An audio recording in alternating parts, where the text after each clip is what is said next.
का धर्म का सत्धर्म का उपदेश देने वाले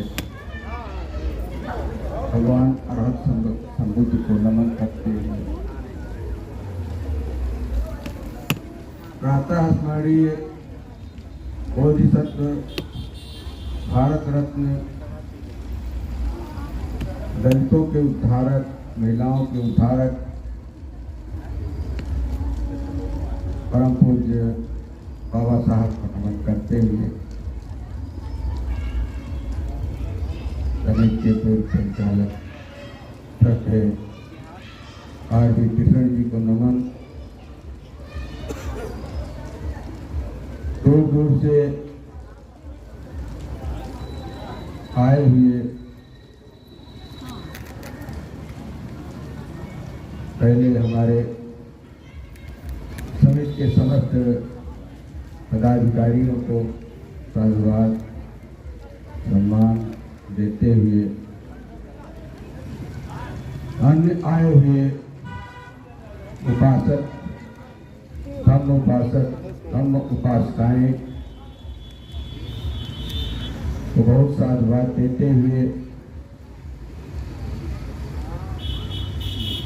मैं अपने थोड़े समय के लिए बात आपके सामने रखूंगा। आप लोग 10 मिनट और रुकें।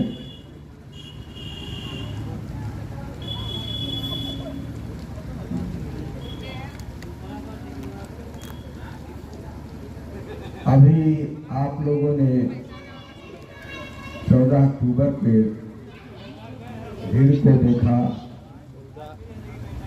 14 अप्रैल को आप लोगों ने देखा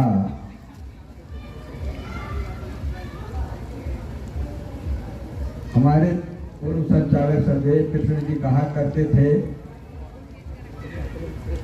कि हमें भीड़ जरूरत नहीं है। भीड़ की जरूरत नहीं है। हमें अगर 100 बौद्ध ही मिल जाए तो शायद हम समाज को 100 बौद्ध सच्चे, समर्पित और समाज के प्रति उत्तरदायित्व निभाने वाले मिल जाएं तो हम समाज की दिशा बदल सकते हैं। पिछली भीड़ कैसी थी, आप सभी को मैं तो समीक्षा करता रहता हूं, सोचता रहता हूं, आप सभी को भी उसकी समीक्षा करनी चाहिए। आप यहाँ इस समय जितने लोग हैं सब चिंतनशील हैं, समाज सेवी हैं, बाबा साहब के पद चिन्हों पर चलने वाले हैं, भगवान बुद्ध के सद्धर्म को जानने वाले हैं। इसलिए आप लोग अभी तक बैठे हुए हैं। हमें भीड़ के पीछे नहीं जाना है। हमारी समिति सन 1976 से कच्छप गति से चलते हुए आज यहाँ तक पहुंची है। इस समाज को हमारी समिति ने हमारे समिति के पदाधिकारियों ने जो योगदान दिया है, समाज को उसको कभी भूलना नहीं चाहिए।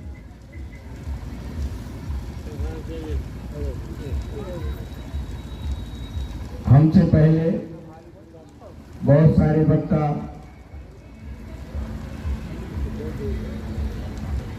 आपको बाबा साहब के बारे में, भगवान बुद्ध के बारे में,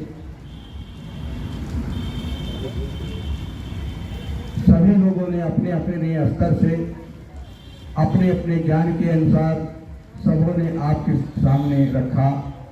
उसमें से आपने कितना ग्रहण किया, कितना नहीं ग्रहण किया, ये तो आप लोगों पर है। एक छोटी बालिका ने बहुत ही अच्छे ढंग से,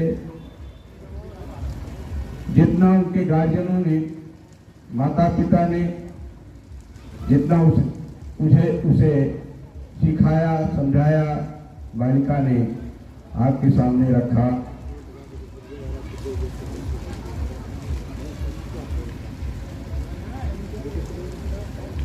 भगवान बुद्ध का धर्म सागर है और उतना ही सागर बाबा साहब बोधिसत्व, भारत रत्न, दलितों के मसीहा बाबा साहब का जीवन है। जो बाबा साहब को जान लिए वो सम्राट अशोक को जानेंगे, जो सम्राट अशोक को जान लिए, बाबा साहब को जान लिए, वो भगवान बुद्ध को जानेंगे। मुझे समय नहीं है, कहने को तो बहुत कुछ शिक्षा रहती है, समय को ना के अभाव में मैं आप सबसे एक निवेदन करना चाहता हूं। लगभग 50-55 दिन से बोध गया में हमारे धर्म के प्रथम स्थान भगवान बुद्ध के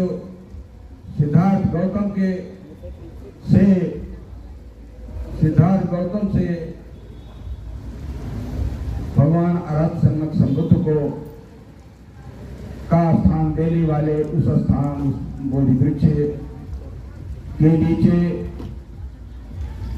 जो आंदोलन चल रहा है, ये हम आप सभी बौद्धों का कर्तव्य है कि हम उस आंदोलन में शारीरिक, मानसिक, आर्थिक हर तरह से सहयोग करें।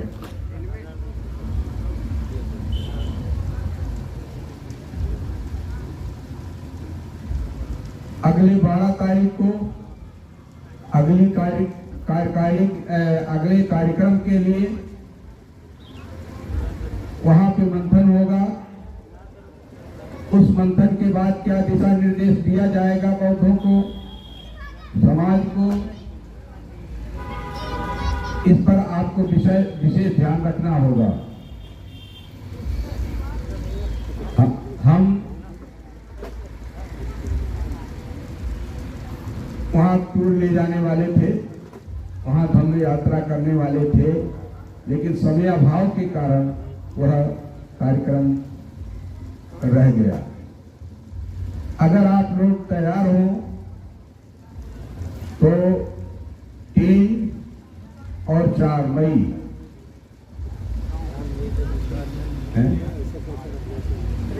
नहीं, उसके अलावा भी सुनिए तो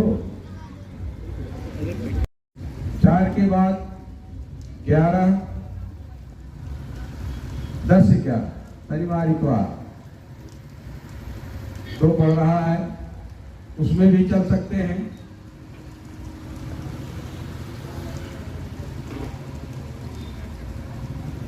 अगर वहां चलते हैं, जिस तरह से नागपुर में बाबा साहब ने धम्म दीक्षा लेते समय, बाबा साहब के धम्म दीक्षा लेते समय जो भीड़ नागपुर में थी, उससे कई गुना भीड़ बोध गया में 12 तारीख को इकट्ठा होने की संभावना है। और जिसमें केवल आपके देश से नहीं, प्रदेश से नहीं, पूरे विश्व के जो बौद्ध धर्मी हैं, भगवान बुद्ध के अनुयायी हैं, उनके अनुसार उनके धर्म पे चलने वाले, समाज को नई दिशा देने वाले, वो सभी बोध गया में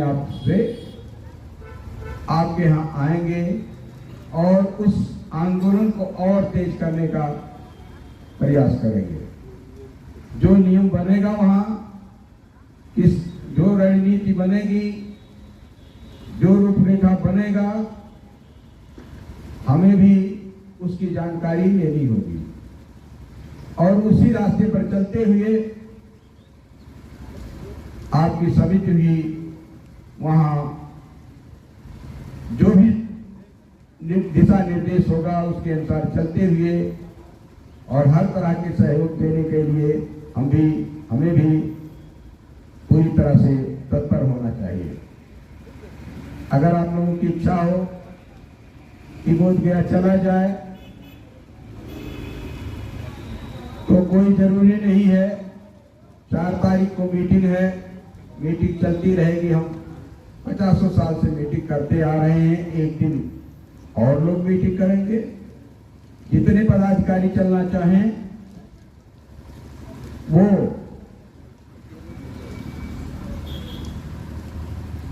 आज है। क्यों चलने का विचार आप लोगों का? उपस्थित समाज क्या कहता है? आप लोगों की क्या राय है? शून्य है,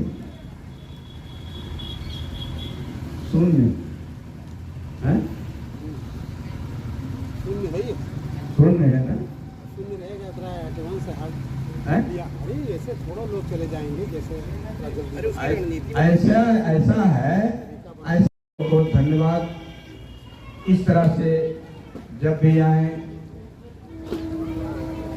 हाँ, आगे से एक आप लोगों को ध्यान रखना है कि आगे से फिर अप्रैल के बजाय जो भी डेट 14 अप्रैल के बाद संडे पड़े, इतवार पड़े, उसी डेट को कार्यक्रम मनाया जाएगा और इसी का प्रचार प्रसार होना चाहिए। भीड़ आती है तो आएगी जाएगी, भीड़ आती है तो आएगी जाएगी, हमारे आपके बुलाने से नहीं आएगी। आज बुलाए थे आप, 1000 पर्चा था, पता था ये भीड़ है, तो भीड़ आएगी जाएगी। हमें अपने कार्यक्रम के अनुसार जो हमारा पूर्व का कार्यक्रम है, सत्यारेड्डी बना गए थे कि मेन डेट को हरैया होगा, उसके बाद जो भी संडे पड़ेगा कबलसिया में होगा। इसके अलावा कोई परिवर्तन इसमें नहीं होगा। अगर कोई परिवर्तन करना चाहे तो संभव नहीं। तो पुनः आप सबका आभार व्यक्त करते हुए और टूर में जो लोग जाने के लिए तैयार हों, उनकी वो अपनी अपनी सूचनाएं 30 अप्रैल तक दे देंगे। उसके बाद प्रतीक्षा नहीं की जाएगी। मैं इन्हीं शब्दों के साथ हम एक चीज और कहना चाहेंगे अपने संचालक महोदय से। मैं पहले भी कहता रहा हूं कि हमारे पदाधिकारी तो हर जगह बोलते रहते हैं। हमें नए लोगों को यहाँ अपना विचार रखने का मौका देना चाहिए। हम तो विचार देते इस उम्र तक पहुंच गए हैं। हमें नए लोगों को, ज्यादा से ज्यादा लोगों को बोलने का मौका दे करके उन्हें आगे बढ़ाने के लिए प्रोत्साहित करने की जरूरत है। इन्हीं शब्दों के साथ मैं अपनी बातों को विराम देते हुए आप सबका आभार व्यक्त करते हुए बहुत बहुत धन्यवाद। नमो बुद्धाय।